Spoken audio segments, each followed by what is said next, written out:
Hoje eu tenho um grande prazer de apresentar uma professora ilustre que nós temos aqui no nosso setor, na nossa disciplina de ginecologia, que é a professora Marici Tacla.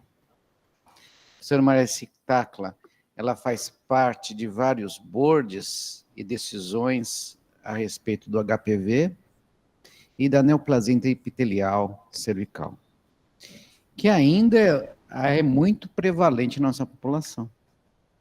Inclusive, em regiões do nosso país, temos ainda o câncer de colo uterino como uma grande preocupação. A professora Marici, ela é uma estrela daqui da nossa casa, uma pessoa que eu admiro muito, pelo que ela faz, pelo que trabalha. Ela é coordenadora também do curso de energias que nós temos, que é o único curso prático que conheço de energias, que a pessoa vem aqui para a nossa instituição e realmente ela faz a parte prática. E ela coordena também o setor de patologia, o trato genital inferior, da disciplina de ginecologia, aqui do Hospital das Clínicas.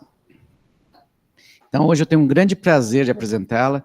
Gostaria de pedir desculpa pela ausência do professor Edmundo Chadabaracá e pelo professor Nilson de Mello. Então, eu tive a honra hoje de poder apresentá-la. E depois eu gostaria só de anunciar que semana que vem nós vamos ter o curso de sexualidade aqui do Theo Lerner. Então, gostaria que o pessoal participasse. O Theo Lerner está fazendo um cupom especial para os residentes e médicos aqui na nossa instituição. E, professora Marici. Muito obrigada, bom dia. Por favor. É 22 e 23 o seu? Então, temos que estar aqui, sexta e sábado, né? Bom dia a todos. Eu fico vermelha, é reflexo da blusa. Dá para apagar só? A gente vai falar um pouquinho para vocês essa foto eu adoro, é vazio, tudo aqui. Na faculdade, não tenho conflito nenhum, só trabalho. Eu vou falar um pouquinho para vocês das lesões intraepiteliais cervicais. Eu vou abordar alguns aspectos que eu considero interessantes, naturalmente só para a gente se localizar aonde é que a gente vai trabalhar. Tudo isso que a gente fala acontece neste pedacinho aqui, que é o nosso colo do útero na mulher. Ele ocupa um comprimento de 3 a 4 centímetros por 2,5 de largura e tem de muito importante para a gente lembrar, e no desenvolvimento da nossa apresentação vai ser muito importante estarmos atentos de que nós temos aí 2 tipos de tecido que se encontram na junção escamo-colunar. Essa é uma parte importantíssima no nosso trabalho, no nosso tratamento, já que ela está no limite entre a parte externa e interna, quando o orifício coincide com a JEC, ou mesmo quando, na verdade, houve essa publicação em 2012 pelo mesmo grupo de Bethesda, que eles descreveram um grupo de células que fica nessa posição e que eles deram o nome de células juncionais e que estaria implicado na patogênese do câncer cervical. Nessa época, o pessoal chegou a falar, vamos tirar só a JEC que a gente libera todo mundo do câncer. Já dizia o professor Salvatore, colo cauterizado não tem câncer. Todo mundo que foi da época dele lembra. Então, era que a gente pegava a JEC, né? Então, tem uma lógica toda nessa história. Enfim, é interessante saber que essas células foram descritas, a gente chamava de células de reserva. Eu não sei se são as mesmas, porque a gente aprendia com esse nome. Agora foram publicadas como células funcionais. Esse mesmo grupo acabou fazendo uma publicação com a descrição a integração, da atualização da nomenclatura das lesões HPV induzidas, que tem a sua característica de serem a causarem as lesões escamosas intraepiteliais, e eles normatizaram que a denominação dessas lesões, quem conheceu o Papa Nicolau era a classe 1, 2, 3, 4, depois veio a nomenclatura displasia, depois Richard com Nick. Quando soubemos do HPV, e o Ministério da Saúde também tem essa nomenclatura, mas agora já não é tão recente, que foram englobadas. O NIC1, a gente já vai falar exatamente o que é a infecção pelo HPV, NIC2 e 3 estão unificados nas lesões ditas de alto grau, e aqui no NIC1 nós teríamos, então, baixo grau. Há uma outra novidade que esta publicação também de 2012 e também do mesmo grupo de Bethesda colocou, é que todas as lesões HPV induzidas estariam com uma terminologia estandartizada, equacionada para que fossem todas descritas da mesma forma e que elas têm a origem no mesmo tecido. Então, os nomes seriam os mesmos, tanto para citologia quanto para histologia, que antes a gente não sabia se falava classe 3, classe 2, NIC, o que era.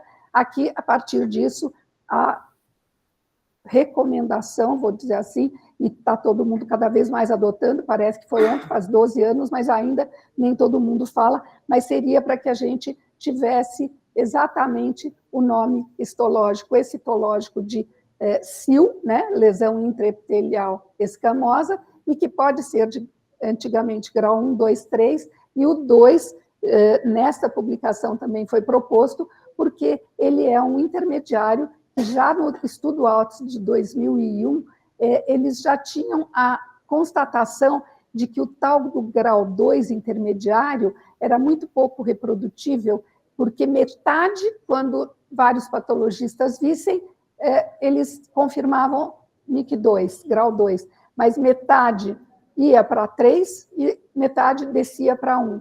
Então, o grau 2 é intermediário e a proposta nessa publicação, e hoje praticamente está muito bem incorporada no nosso dia a dia, é de que quando há uma descrição de 2, faça uma complementação com imunistoquímica do P16, que quando der positivo, que é um marcador que vai nos dizer que está havendo realmente uma multiplicação, então ele vai para alto grau. E quando é negativo o P16, vai para o baixo grau. Então, voltando a reforçar, nós hoje teríamos, teoricamente, apenas baixo grau, alto grau, tanto na citologia quanto na histologia. E uma notícia que eu acho que é importante para todos saberem, que está mais próxima da gente que trabalha com essa área, é que em julho de 2020, em plena pandemia, finalmente a Sociedade Brasileira de Citopatologia adotou finalmente o Bethesda. Nós estávamos sempre com uma nomenclatura para publicação, para denominação, para aulas, para tudo, diferente da nomenclatura usada no mundo, que era a nomenclatura de Bethesda. Aqui era um pouquinho parecida. Hoje nós temos todos a mesma nomenclatura. Aqui, obviamente, todos conhecem, e eu vou começar só mostrando para reforçar a ideia da história natural do HPV, em que você tem a ação num tecido normal, em que depois ocorrem as modificações quando há contaminação através de uma solução de continuidade. O HPV vai para as células basais aqui do epitélio, que são metabolicamente mais ativas, e dali ocorrem as transformações. Isso, para se tornar câncer, leva muito tempo nas pessoas rígidas.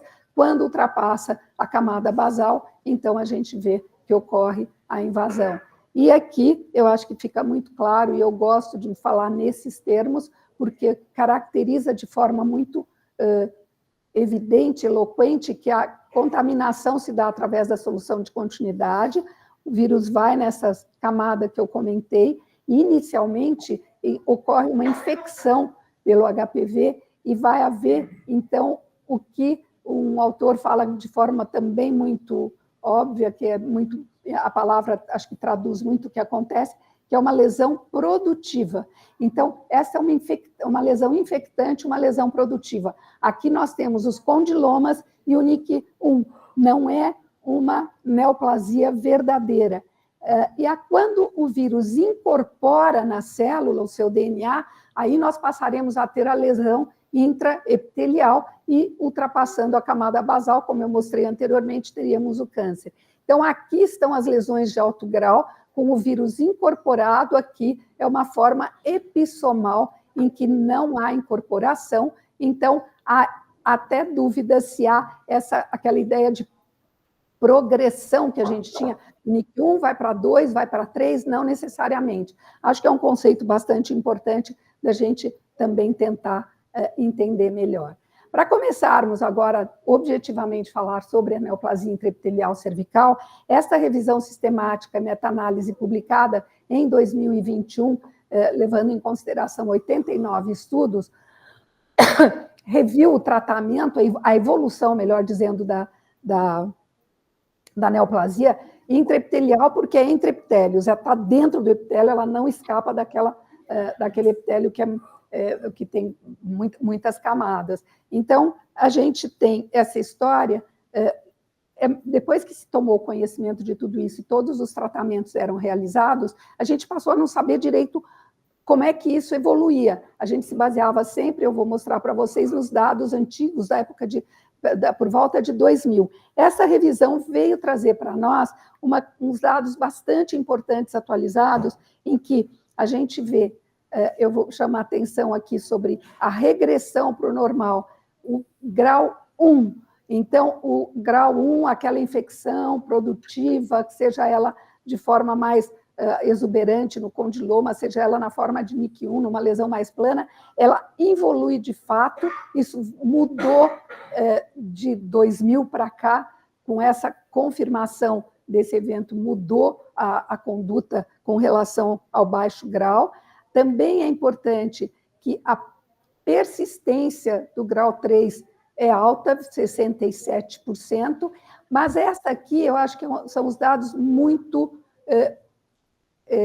importantes, relevantes mesmo, porque o grau 1, para chegar a progredir para um câncer, é 0,03, enquanto que o 2, 0,3, e o grau 3, NIC3,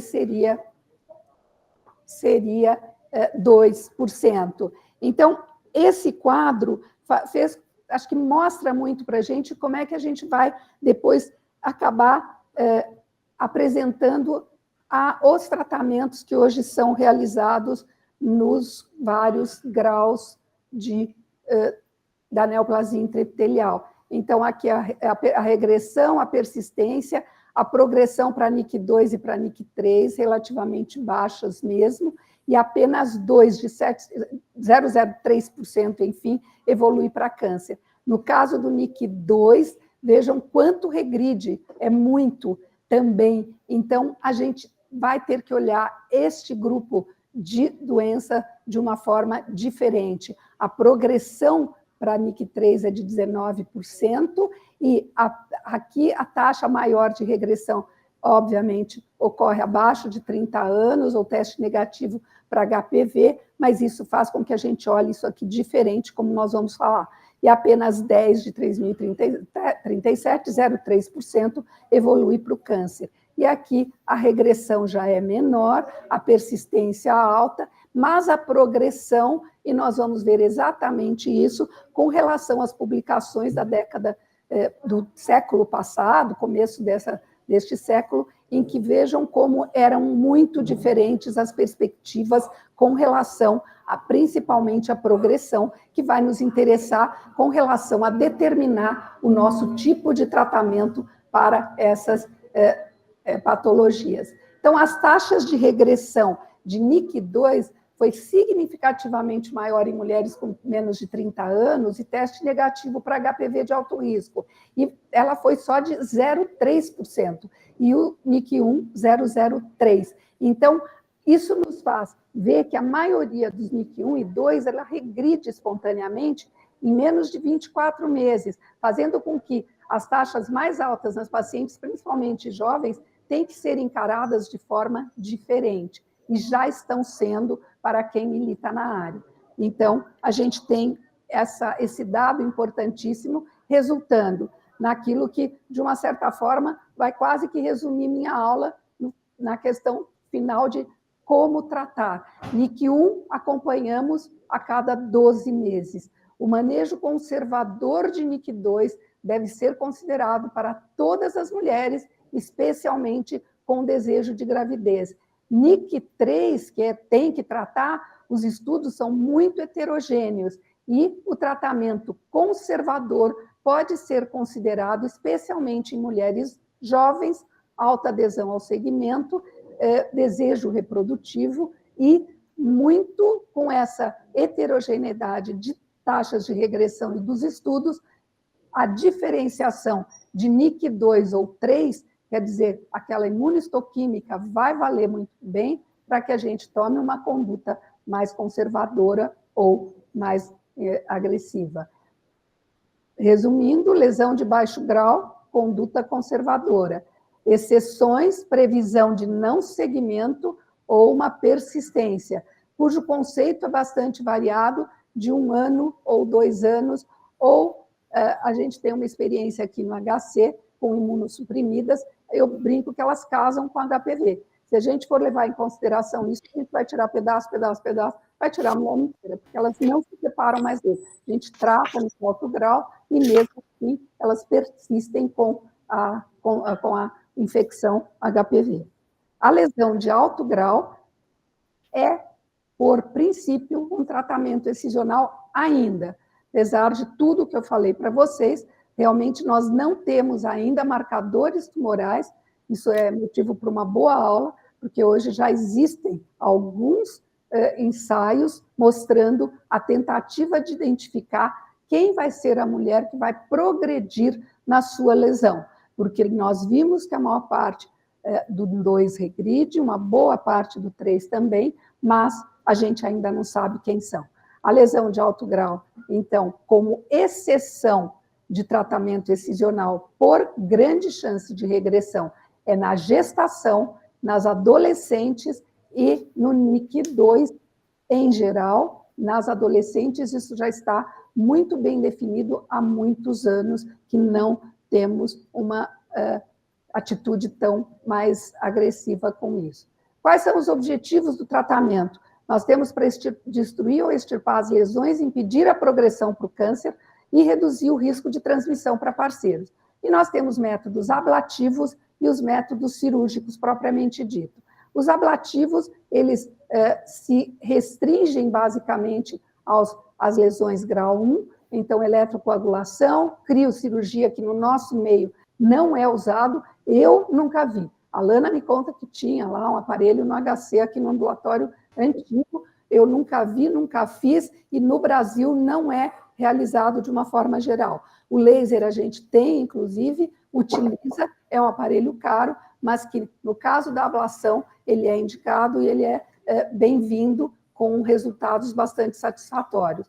Os métodos cirúrgicos, nós temos hoje que a cirurgia de alta frequência, excisão cirúrgica e excisão a laser seriam as que poderíamos falar. O laser não é, na prática, utilizado como um método cirúrgico de excisão. Ele é caro, o treinamento difícil, ele é mais demorado, não é um bom hemostático, então, hoje, nós temos os outros métodos como prioridades nesses casos. Então, os métodos ablativos, eles destroem o epitélio, que será substituído por epitélio normal, por eletrocoagulação, fulguração e coagulação, a criocirurgia por congelamento, a vaporização, em que nós temos, quando a gente lê, e todo mundo dá aula mostrando a profundidade de 6, 7 milímetros, parece que tem uma reguinha, não tem, mas realmente existem indícios no visual e na prática que nós conseguimos calcular e realmente definir o quanto nós queremos aprofundar, por causa das criptas, que nós também vamos ver daqui a pouquinho num desenho, nós temos que fazer esse tipo de abordagem. Os métodos cirúrgicos já implicam numa exérese da lesão, inclusive a gente fala muito na EZT, exérese da zona de transformação, que está ao redor da JEC, que a gente comentou, com fechamento direto ou cicatrização por segunda intenção. Hoje, a maior parte das cirurgias são cone, então, e sem nenhum tipo de ponto, de qualquer tipo de intervenção, e deixa-se a cicatrização por segunda intenção. A cirurgia de alta frequência, considerada hoje gold standard, inclusive na literatura e na prática, é um processo de corte e coagulação que utiliza corrente alternada de alta frequência com um dano tecidual menor do que os demais tipos de intervenção. Ela faz uma hemostasia por coagulação e cicatrização por segunda intenção. A excisão cirúrgica conização dá uma cicatrização por aproximação primária ou por segunda intenção. A cirurgia de alta frequência, ela é sugerida de se fazer com ambiente ambulatorial, com uma anestesia local, enquanto a excisão cirúrgica, com certeza, sempre vai para o centro cirúrgico com anestesia. A excisão a laser, como eu disse, hoje praticamente não é feita. O CAF, então aqui a gente tem as alças, não sei se todo mundo está afeito a isso, aqui quando a gente faz aspiração, ele emana muita fumaça, então a gente sempre faz com aspiração, e ela é uma excisão eletrocirúrgica por alça, em geral, tem uma ponta agulha também, que pode ser feita ambulatorial, com anestesia local, baixo risco de complicações para retirada da lesão e exclusão de câncer, né? É um processo de corte e coagulação que utiliza a tal da corrente alternada, o dano tecidual é muito menor, ele atinge uma temperatura de 100 graus Celsius em uma velocidade muito rápida, passa pelo tecido e há uma vaporização da água intracelular, dando, por isso, um dano tecidual muito menor, tanto para a coagulação quanto para o corte. A conização já é uma incisão de uma porção em forma de cone do colo, ao redor do canal, retirando-se sempre a JEC, incluindo, se possível, toda a zona de transformação. O cone pode ser feito com bisturi, com eletrocirurgia, com procedimento de excisão eletrocirúrgica em alça, principalmente com a tal da ponta-agulha, ou até com o laser, teoricamente. Não há evidências de que uma técnica seja significativamente melhor que a outra. E por que a conização, que eu comentei com vocês, que a gente tem uma certa necessidade de fazer um aprofundamento no canal, porque nós temos essas criptas que não são invasão, não são glândulas, mas as criptas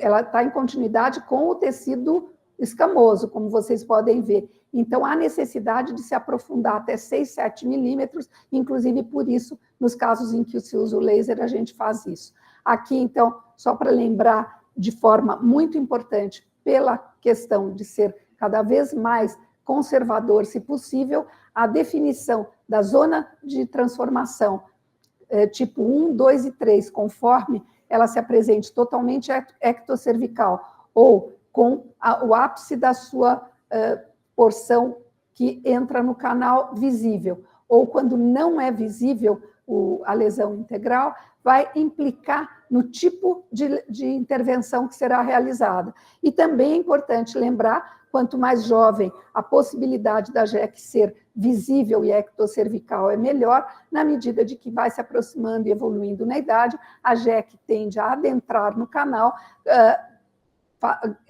concorrendo para que a gente tenha outro olhar sobre o tipo de técnica. Tanto que a gente tem que fazer o que a gente fala de excisão tipo 1, tipo 2 e 3, com profundidades mais superficiais, intermediárias e mais profundas, que aqui é o verdadeiro cone. Então, isso foi definido pela IFCPC, que é a Sociedade Internacional de Colposcopia, em 2011, no congresso que ocorreu no Rio de Janeiro, caracterizando todas as suas EZTs com o tamanho e pedindo para que todo mundo faça marcações para saber onde está a lesão. E quais são os critérios que nós usamos para escolher o tratamento? A extensão e gravidade da lesão são importantíssimas, o grau de lesão. A observação parcial ou total para dentro do canal, como já disse. Possibilidade de invasão. Idade é um dos fatores mais importantes, porque, inclusive, sabemos que a infecção HPV, pelo HPV tende a regredir espontaneamente na pessoa mais jovem. O desejo reprodutivo é outro item importante para que a gente tome cuidado ao decidir o tratamento. O estado clínico imunológico da paciente. As imunossuprimidas ficam com o vírus a vida inteira. Gestação, que tende a regredir e também pode sofrer algum tipo de interferência na sua evolução, caso sejamos mais intervencionistas. E a associação com outra ginecopatia pode, às vezes, nos levar a mudar a nossa conduta. E aqui são várias publicações mais recentes mostrando coortes e estudos observacionais e de comparação, mostrando que vários países, inclusive, já estão adotando que o NIC2, principalmente em pessoas mais jovens, não é tratado como lesão de alto grau e imediatamente já colocado num cone ou numa intervenção mais ampla. Até porque também existe a outra preocupação, que é concomitante e ajuda a isso, tem casos controle, tem observações de que interfere no resultado obstétrico da paciente, então, da mulher. Então, tudo isso faz com que se chegue a uma atitude mais conservadora. A conduta em NIC na gravidez também é conservadora, eu já mencionei, só para a gente poder ver aqui, um controle sempre se faz até 37 semanas.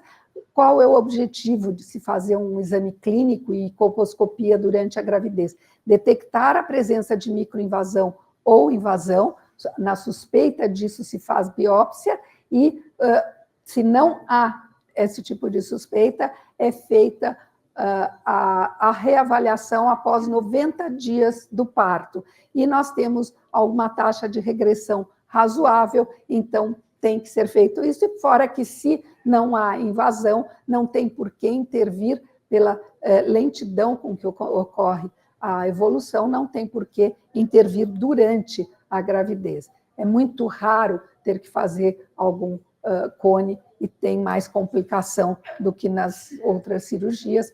E lembrando uma coisa importante, a conduta obstétrica, a cesárea só é indicada por motivos obstétricos. Então, concluindo, o tratamento excisional dos alto grau tem uma vantagem, que dispõe de material para exame histopatológico, confirmando o diagnóstico, excluindo uma malignidade oculta ou invasão, e informando um dado importantíssimo que nós vamos comentar sobre a excisão, se é completa ou não. As evidências, então, sugerem não haver técnica cirúrgica superior para o tratamento da NIC escamosa. Então, pode ser feita tanto a cirurgia de alta frequência, quanto o cone, sem resultados diferentes, com algumas complicações ou não inerentes a cada grupo de pacientes. E a histerectomia, que a gente está, todos os tratamentos levam ao alto índice de cura, a histerectomia é uma exceção, e a gente vai ver aqui, falar um pouquinho sobre os preditores de recorrência para chegar nessa tentativa de colocar como definir depois. A razão da persistência do HPV em algumas pessoas e não em outras, é desconhecida. Quando nós temos a imunossupressão, ela é muito clara, tem uma razão. A infecção persistente, como eu disse para vocês, é definida de forma variável, 6, 12, 24 meses. Quanto mais tempo o HPV permanecer no colo, maior o risco de desenvolver a neoplasia intraepitelial. É até intuitivo, a infecção permanecendo vai correr mais risco de evoluir. Sabe-se que 1/3 das mulheres com NIC3 não tratadas podem evoluir para câncer. Essa última revisão não mostrou isto. A falha do tratamento do alto grau ocorre, e quando ocorre, é na ordem de 4% a 18%, conforme as várias publicações, e tende a ocorrer por volta de 18 meses, ou até 24, se admite isso. Várias evidências demonstram pequeno risco de recorrência dessas lesões após o tratamento. Tem uma redução de 95% nos primeiros 8 anos após o tratamento, sendo que a maior parte dos casos recidiva, como eu acabei de dizer, em 2 anos. E esse risco tende a diminuir com o passar dos anos, mas o risco de câncer é progressivo nessas mulheres e permanece por décadas. Isto vem sendo observado recentemente e a ordem é de 10 vezes. Temos 56 por 100 mil mulheres ano das tratadas com NIC3 e 5,6 da população geral. Nós temos esta preocupação hoje, já no mundo inteiro, não se dispensa do rastreamento e do exame periódico mais próximo às mulheres que foram tratadas.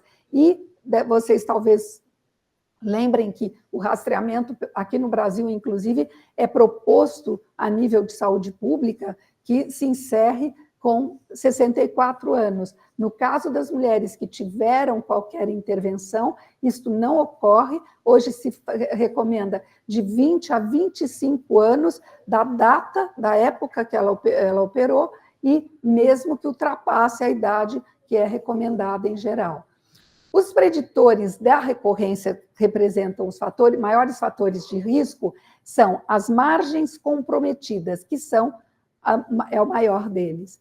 As lesões precursoras do seu tipo, o risco evolutivo para câncer, lesões extensas e fora da zona de transformação dificultam o tratamento e oferecem maior risco. Multiparidade, concomitância de lesão na vulva e vagina. A idade acima de 50 anos é um fator de risco importante. O grau e tipo de doença tratada, a persistência do HPV de alto risco oncogênico, o tabagismo tem um papel reconhecido e bem estabelecido, e a imunossupressão também. Fatores familiares estão sendo sempre pesquisados, percebemos não há hereditariedade, não há, ou melhor, não há lesão congênita, não temos esse tipo de... Sabemos com certeza que isso não ocorre, mas algumas famílias talvez tenham algum polimorfismo que torna as pessoas mais suscetíveis. E a gente tem como observação, e cada vez mais estudados, os fatores infecciosos concomitantes com alterações do microbioma vaginal, que já foram antigamente até tentados relacionar como causa da doença, mas hoje são muito mais interpretadas como surrogate markers, que significa mais que elas estão no ambiente favorecendo a infecção e a evolução da infecção pelo HPV. E isso eu acho bastante interessante, porque a gente, quando faz um tipo de excisão por alto grau, e quando vem o resultado do AP, a gente vê que é negativo, além de ficar meio frustrado, fica feliz, mas a gente acha que talvez não precise nem continuar vendo, afinal de contas, ela não tem mais nada. Tem sim.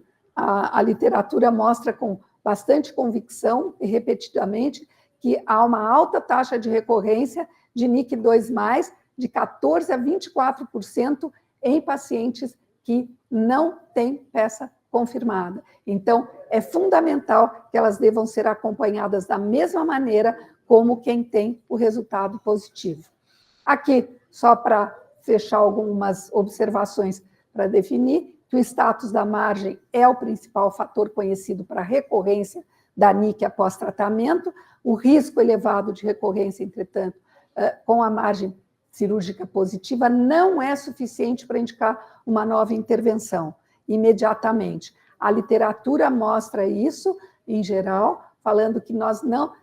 E há motivos para isso, porque as pacientes com margem positiva que não recorrem, elas podem ter tido a sua lesão residual cauterizada durante a hemostasia, pode ter um processo inflamatório que se suspeita possa ajudar a ter uma reação da própria paciente, uma regeneração do colo e clareamento do vírus. Ainda deve-se considerar que mulheres com margens cirúrgicas negativas na peça têm necessidade de segmento porque têm taxas de recorrência muito menores, mas não desprezíveis. Então, nestes casos, a cirurgia não promoveria um clareamento viral e, portanto, permitiria que a persistência do HPV promovesse uma recorrência de NIC.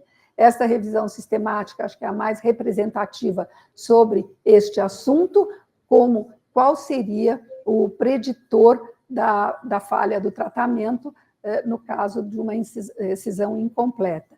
Então, o Arbin faz muita revisão sistemática, muito na Cochrane, e essa revisão teve um follow-up de 18 meses, vendo nos casos de falha de tratamento, os status da margem e o uso do teste de HPV.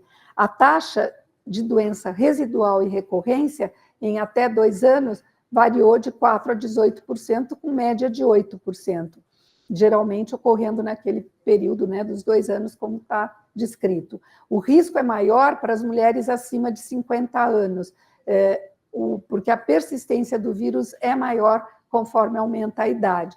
No primeiro trabalho que o Gerson das Dores fez de CAF na Escola Paulista, quando ele iniciou aqui a primeira vez a sua tese, ele separou em 3 grupos por idade e já havia claramente o sinal e a evidência de que acima de 50 anos a eficiência do método era pior. Segmento de longo prazo indica que as mulheres então tratadas estão sob maior risco de desenvolverem câncer lá na frente. Agora, é muito interessante lembrar e entender que a margem comprometida é o maior preditor de recorrência, mas o teste de HPV ele é mais efetivo para prever a recorrência do que a margem, porque quando você tem a margem, então uma boa parte, mais que 50%, não tem recorrência, por isso não justificando uma nova intervenção imediata. Mas, quando nós temos sensibilidade e especificidade para a previsão de NIC2+, pós-cirurgia, o status da margem é de 56% a 84%, sensibilidade de 56%, especificidade de 84%. No caso do HPV, é sensibilidade de 91% e 84% de especificidade. E juntos, eles aumentam um pouco a sensibilidade e diminuem a especificidade. E o risco absoluto de NIC2+, com a margem negativa 0,8%, então é baixa a chance de ter, a margem positiva aumenta para 17%, e a presença do vírus negativo é 0,8%, e o vírus positivo 28%. Então, o vírus é realmente o que mais... o risco residual é significativamente maior quando envolve as margens incompletas, mas o HPV é o que maior prediz que houve a falha e que pode vir a ter a recorrência.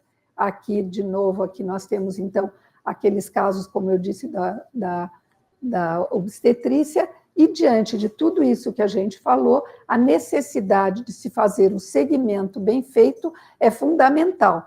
Hoje, a tendência, em geral, é sermos mais conservadores, lidando com mulheres jovens, inclusive, muitas vezes, e este foi o trabalho da doutora Tereza, em que ela comparou, como nós fazíamos antes, o controle a cada 6 meses de HPV, cito e colpo, ela comparou com fazer nós fazíamos só, citologia e colpo. Ela comparou HPV, cito e colpo a cada 6 meses durante 2 anos, que era o que era feito com citologia e colposcopia, e obteve um resultado muito satisfatório, o que nos levou a fazer, desde 2013, neste serviço, o uso do HPV como parâmetro de cura do tratamento das neoplasias intraepiteliais de alto grau, e que nos fez, inclusive, ter um giro de pacientes, uma capacidade muito maior de atendimento, e o mundo foi fazer isso também. Então, o período de risco aumentado pode se estender por até 25 anos após o tratamento, como eu já disse, em mulheres mais velhas, e as recomendações no mundo inteiro são com HPV, desde que disponível. No Brasil, por enquanto, nós somos o único serviço que tem e que usa isso como rotina. Está para chegar o rastreamento com HPV, que já foi autorizado pelo governo, mas era prometido até outubro, não veio. Então, a gente provavelmente mais serviços vão ter. Nos Estados Unidos, eles fazem o HPV mais citologia aos 12 e 24 meses, na União Europeia, 6, 12 e 24 meses, recomendando associar o HPV junto com a citologia, e ali na Dinamarca, também os dois, com avaliação de margem aos 6 meses e repetição aos 12, caso algum teste esteja alterado. O nosso serviço libera para a unidade UBS, não é que a gente fala tchau, não apareça, a gente recomenda que vá ao UBS e continue fazendo o seu exame anualmente, como é recomendado pelas diretrizes que estão mais antiquadas agora, antigas, eles falam em 5 anos, e o mundo inteiro, inclusive no Brasil, sabemos que deve ser por 20 a 25 anos. Então, o Ministério da Saúde, com a imagem comprometida com o NIC 2.3, citologia e colposcopia semestral, por enquanto eles não têm o HPV no livrinho cor-de-rosa, né, da recomendação, por 2 anos. Se ausência de anormalidades, citologia por 5 anos anual, o que hoje já ficou ultrapassado em mais tempo. As margens comprometidas por NIC1 ou livres, recomenda-se citologia semestral por 1 ano, colposcopia a critério do médico assistente, e depois citologia anual por 5 anos, e quando a gente falou do NIC1 lá atrás, vocês entenderam e por que, de repente, quando tem NIC1 ou livres, é equivalente, porque é uma infecção apenas. E aqui, a SCCP, que é a Sociedade de Colposcopia Americana, que também, então, coloca a vigilância em 6 meses. Quando nós começamos a fazer, em função de um trabalho muito bem feito aqui, muita gente falava, nossa, mas não dá para fazer com 6 meses, tem que esperar mais para regredir. Não, dá para esperar, dá para fazer, a gente tem da ordem de 80% de negatividade, você abrevia o tempo de doença, o alívio da paciente e alivia a sobrecarga do serviço. E isso depois foi o mundo inteiro falando para a gente. Só para lembrar com relação ao tratamento das lesões intraepiteliais, para a gente ter isso em mente, não há evidência de indicação de reconizar na margem cirúrgica positiva, de imediato. Não há evidência de indicação de esterectomia na margem cirúrgica positiva. Não há publicação que suporte este tipo de atitude de forma contundente. As indicações são pontuais e a critério da avaliação do médico. Algumas condições que favorecem a indicação para esterectomia é a NIC recorrente ou persistente, grau 2, 3, com prole definida, em que repetição do procedimento excisional não é viável ou desejável. Cicatrizes ou encurtamento do colo, dificultando ou impedindo a repetição do procedimento, é uma restrição da manutenção de recafizar, reconizar. Limitação dos exames de controle por condições anatômicas. Às vezes a gente vê que esconde, estenosa, fica difícil. Relutância ou impossibilidade de acompanhamento de longo prazo. Envolvimento do tecido glandular endocervical, casos de adeno, inclusive. E extensão da lesão. Lembrando sempre do fator idade.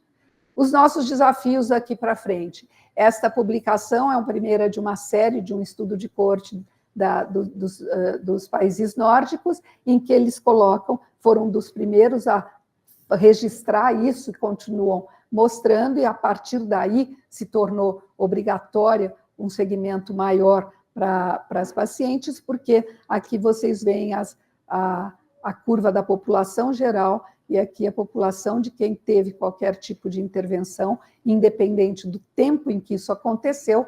O grupo de pacientes que foram submetidas a tratamento prévio, elas têm um risco maior de ter, na idade mais avançada, tanto a neoplasia de colo quanto de vagina. E o tratamento, o grande desafio que temos todo o tempo, principalmente lidando com tanta gente jovem, é ter a melhor eficácia com a menor morbidade. Lembrando que a vacina está aí para todos nós podermos recomendá-las, ela está extensiva até 45 anos para todos os imunossuprimidos, homens e mulheres, e nós é que temos que lembrar de recomendar, porque senão elas não costumam procurar espontaneamente. Essa é a meta da Organização Mundial de Saúde, proposta logo antes da pandemia, o que nos faz questionar um pouco se vai dar certo, mas é vacinar 90% até 15 anos, rastrear 70% até 35 anos, uma vez pelo menos, e repetir mais uma, e 90% de tratamento das lesões precursoras e das mulheres com câncer. Então, se a gente conseguir fazer isso, a meta é eliminar o câncer do colo. Muito obrigada.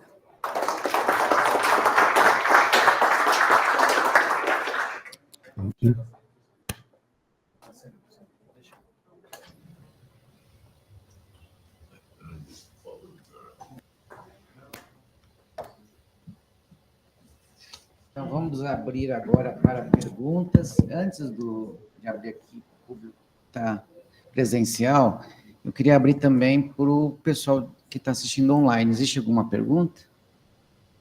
Não? Então, vamos começar agora com o presencial. O Gustavo fez o primeiro pedido. Parabéns, Marici.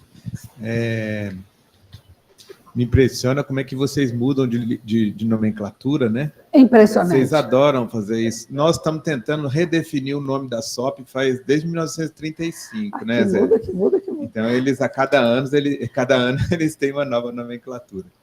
Mas eu fiquei com dúvida, não. Eu queria te fazer uma pergunta a respeito da mudança de perfil epidemiológico do HPV.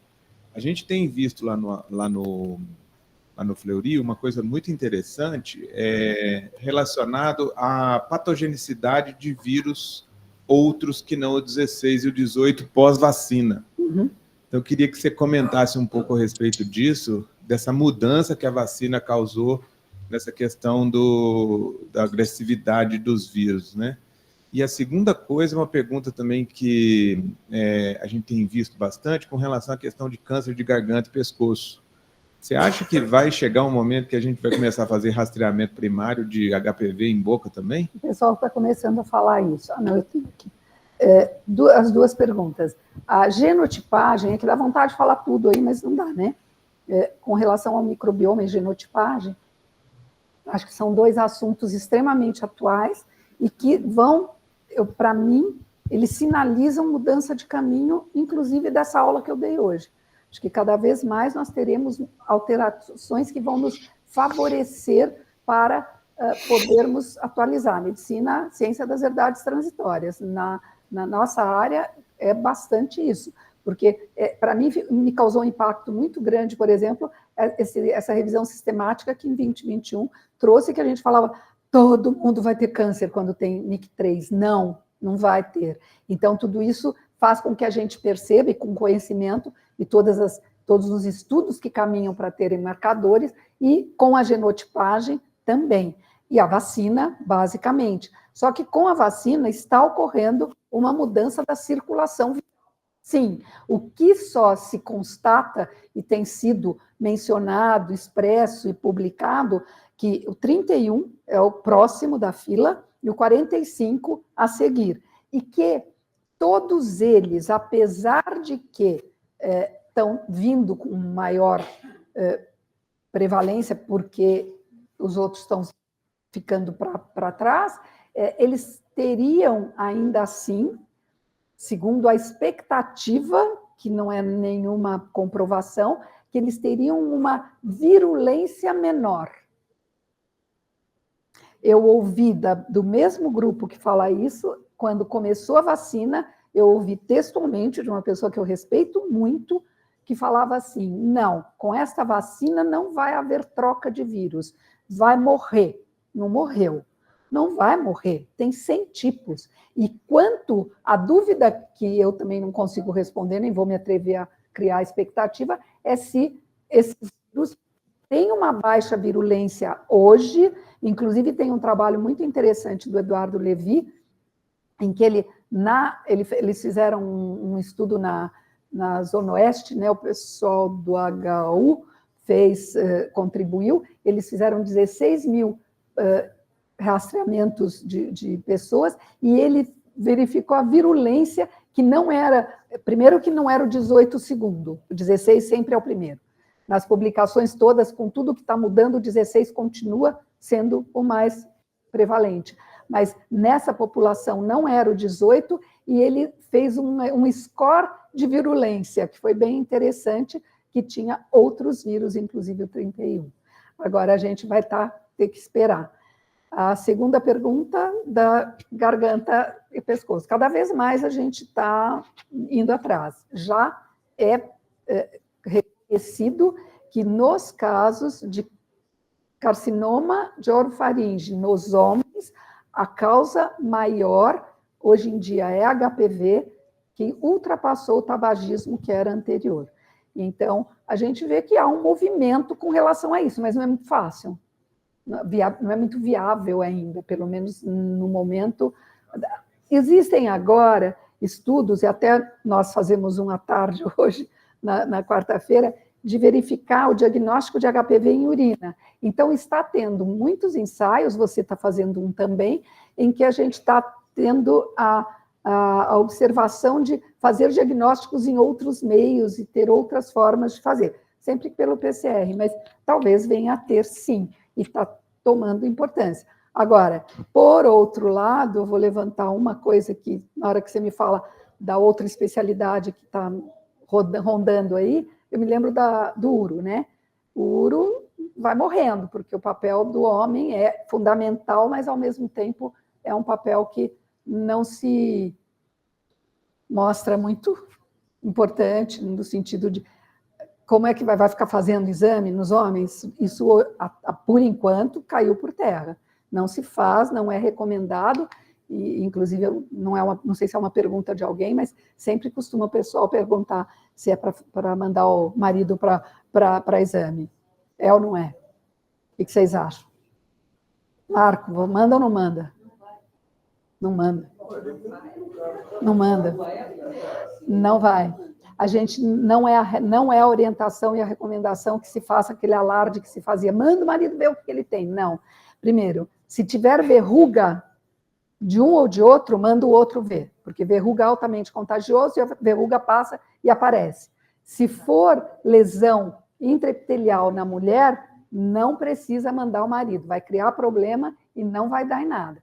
O que eu falo para as minhas pacientes, isso é pessoal, eu vejo a oportunidade de falar para elas, avise que ele vai fazer o exame e não vai dar nada, porque o que sobra de mulher, ainda hoje, gente, com todo o conhecimento, vem pessoas esclarecidíssimas falando, que os maridos falam, tá vendo? Você fala que fui eu não fiz nada, eu não tenho nada, e você que tem, e fica falando para mim que eu é que pulei a cerca e tal.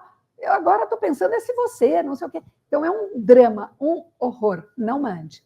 Não mande, não vale a pena, vai dar negativo. Mais que 70%, 80% dos casos é negativo. O que eu falo, como eu estava dizendo, eu falo, aproveita e manda ele se cuidar. Porque mulher tem ginecologista e vai. E homem não faça exames periódicos. Então, fala para ele, olha, não tem, isso passa de um para o outro, mas você não vai ficar com isso, a infecção no homem é transitória, então vá, mas para se cuidar, não para ver HPV, porque provavelmente vai dar negativo. Antes do hotel, eu gostaria de abrir para o professor José Roberto Filassi, que está online. Professor José Roberto Filassi, pode abrir sua câmera e faça suas considerações. Tá. Bom dia, obrigado, Maria.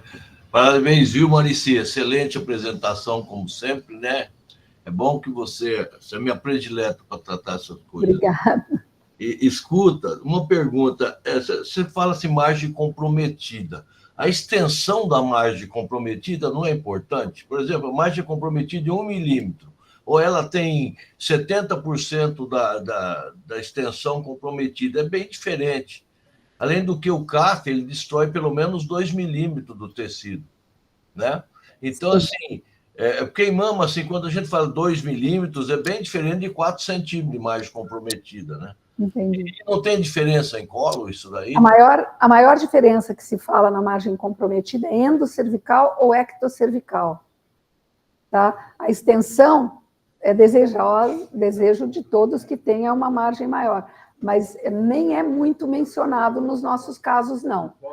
Não se dá tanto essa mensuração, né? Deveria, né? Poderia, mas provavelmente até agora não tem. E tem essa história de que a gente cauteriza, então realmente vai além o que a gente faz. Mas a margem endo e ecto eu acabei não expressando essa questão e é um parâmetro importante. A endo compromete muito mais, ecto menos, endo e ecto juntos dá muito mais de recidiva do que cada uma delas. Perfeito. Outra pergunta, assim, Auri. Como é que um patologista que está fazendo o exame, ele está com NIC 2, que é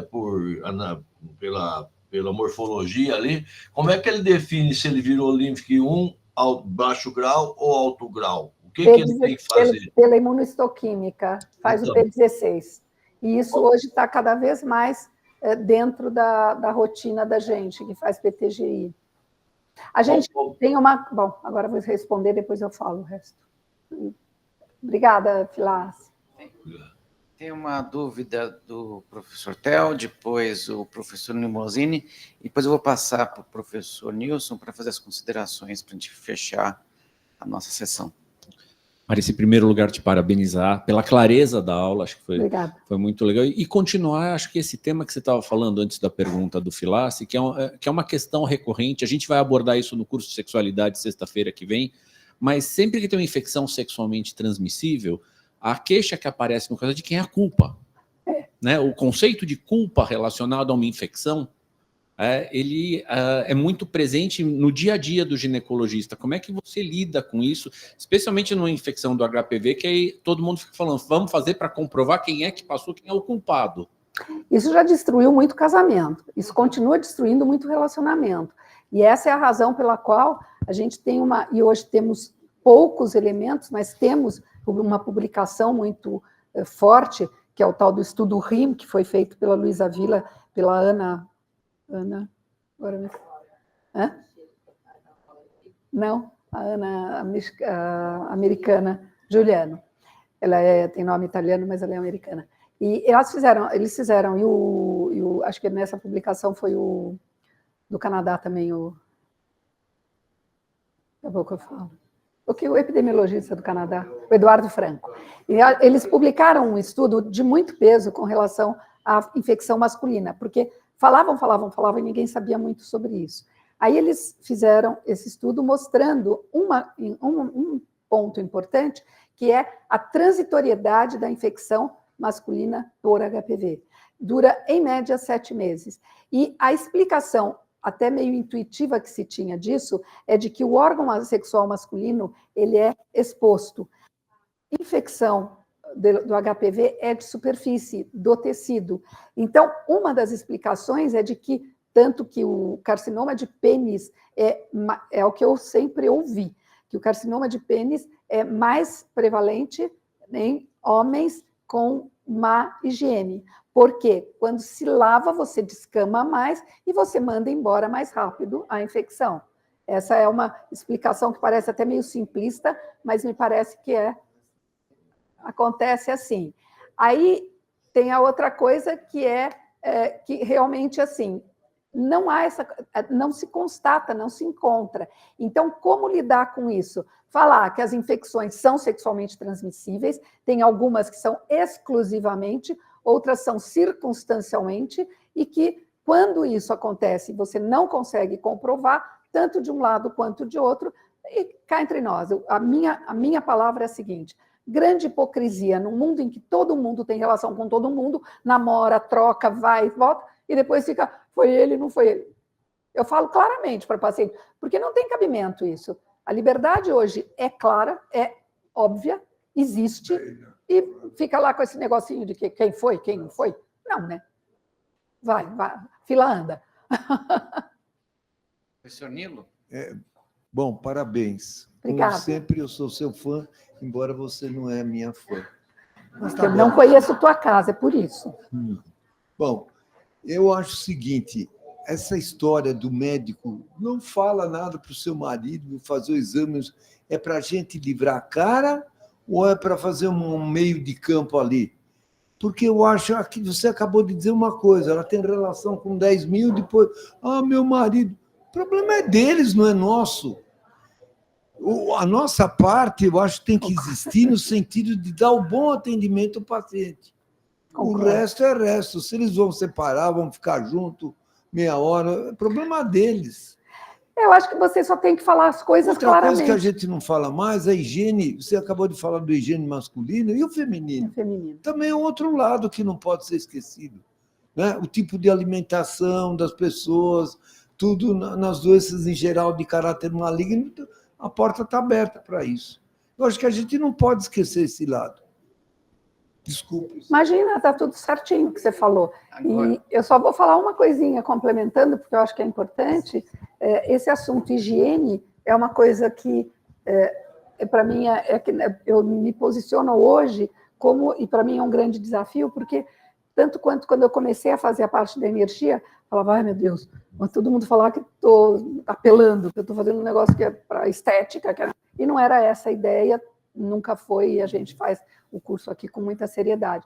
E a higiene me inspira mesmo cuidado. Eu acho que está na hora da gente se posicionar e tentar fazer uma coisa séria a respeito disso, porque começa a ter todo mundo falar um pouquinho, montes de produtos sem nenhuma especificação, qualificação, e daí eu acho que está na hora da gente tentar conter isso com uma forma melhor para orientar e voltar a dar atenção.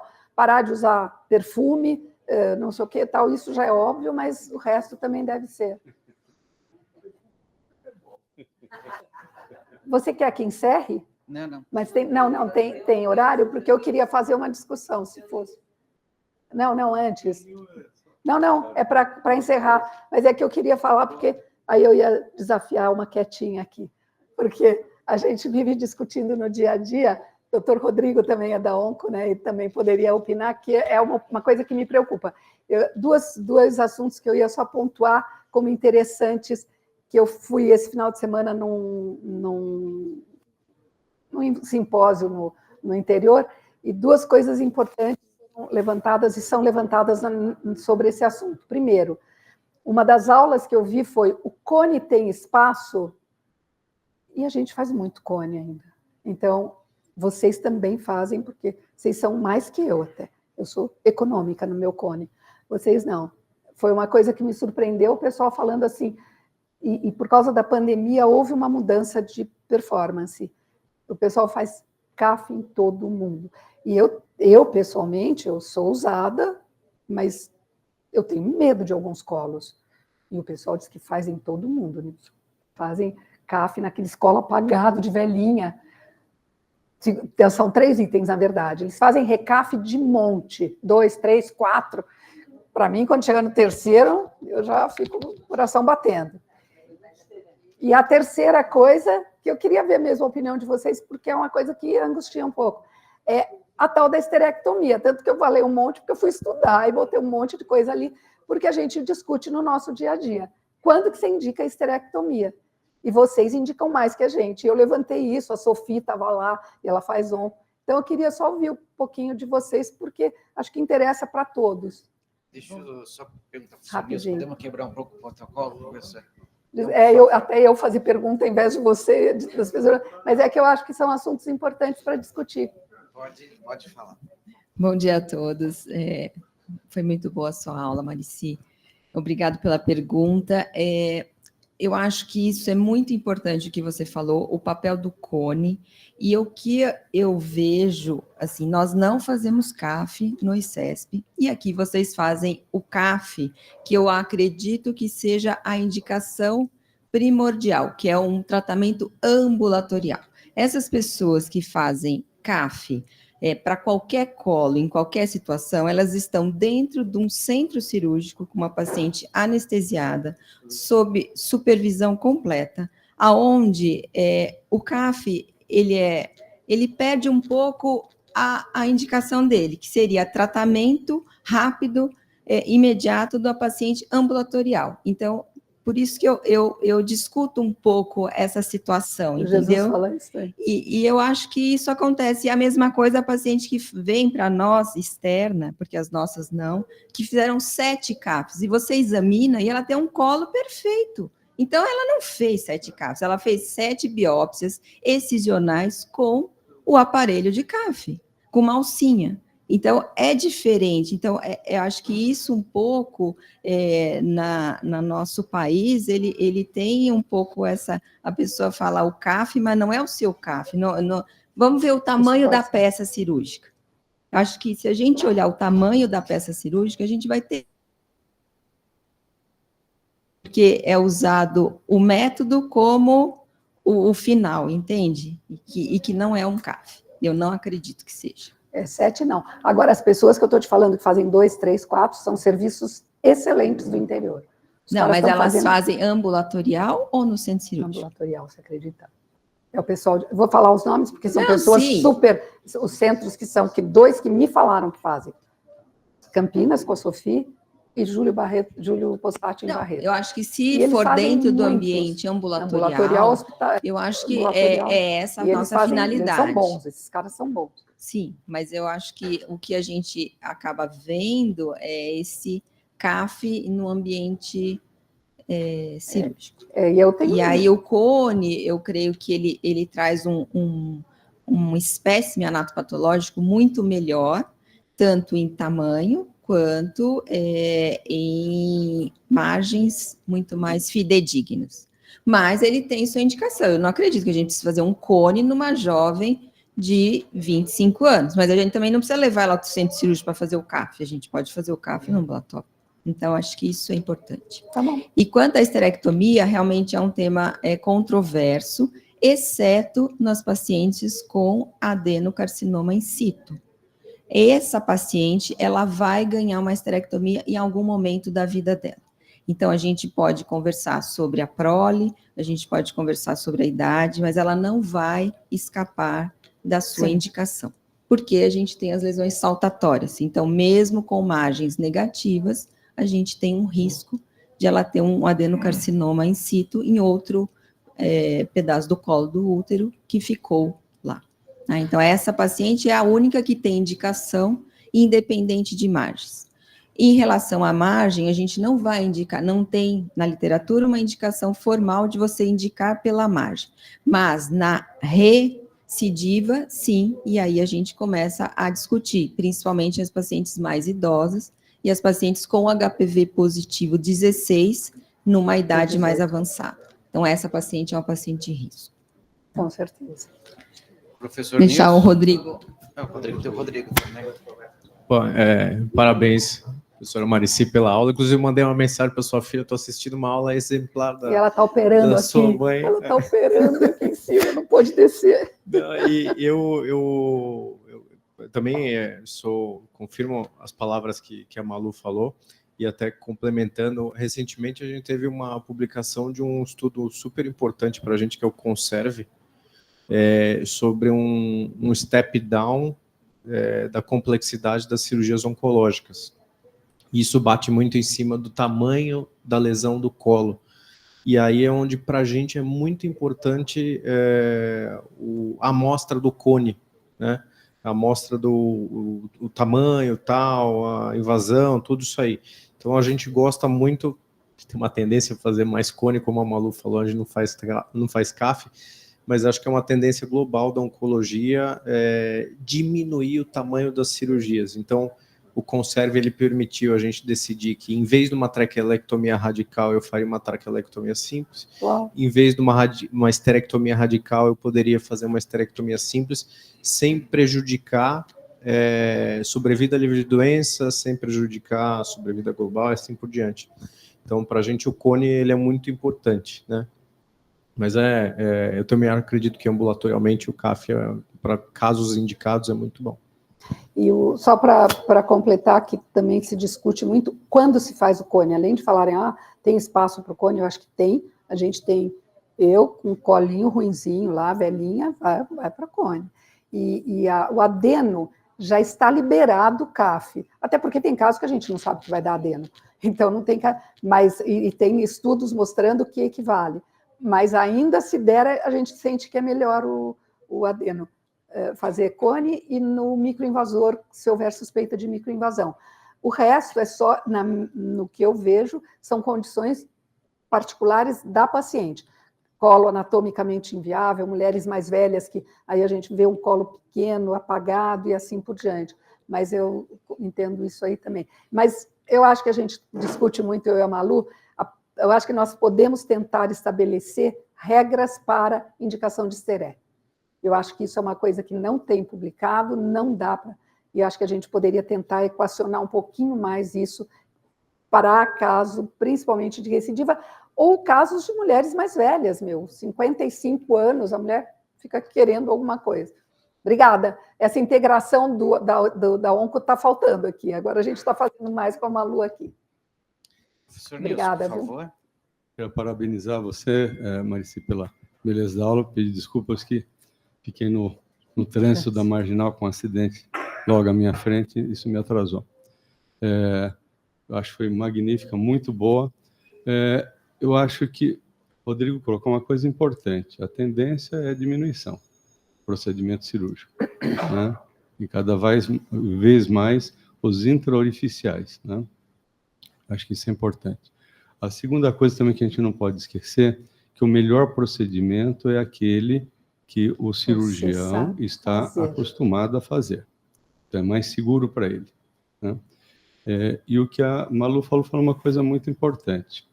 A mesma cirurgia, ela pode ser feita de forma diferente e de forma parcial em pessoas distintas, né? Então, às vezes ele está achando que está fazendo um CAF e, na verdade, ele está fazendo uma biópsia, né? Acho que isso é importante. E eu imagino que à medida que você teve a vacinação, a HP ou Cervarix, ou a Gardasil inicial 4, então eu imagino que vai ter a migração mesmo para outros tipos, né? Isso é óbvio. O que me chama a atenção é o 16 continuar tendo alto, né? Que eu imaginava que nós teríamos uma redução grande. Então isso mostra que talvez também possa ser de que a capacidade dele mutar, né, é uma outra coisa. É a questão da vacina da gripe. Por que ela é anual? Pela mutação, né? Covid também, então é uma coisa que a gente tem que pensar. E eu imagino que à medida que o tempo passa, eu imaginaria uma de duas possibilidades, ou uma redução, porque como os vírus são aparentados, né, uma estrutura genômica mais ou menos parecida, você poderia amenizar, talvez, a infecção por outros, ou paralelamente pegar, né? Mas também eu imagino que pode acontecer ao contrário, né? À medida que alguns você está diminuindo a prevalência, você pode aumentar a virulência daqueles que estão causando, né? Então, essa é uma preocupação que eu particularmente tenho. E a outra coisa que eu vejo nos homens, eu acho que mais a questão do câncer orofaringiano. Eu acho que isso é um outro aspecto que tem que começar a pensar, né?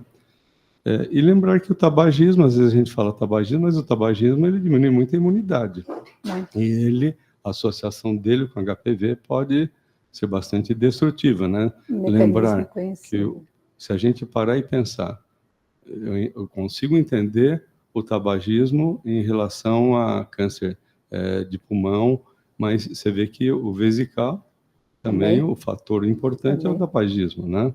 E o HPV nessa questão, a proximidade é bastante grande, né? Mas queria parabenizar pela tornar o complexo fácil de entendimento, né? Obrigada. Parabéns. Muito obrigada.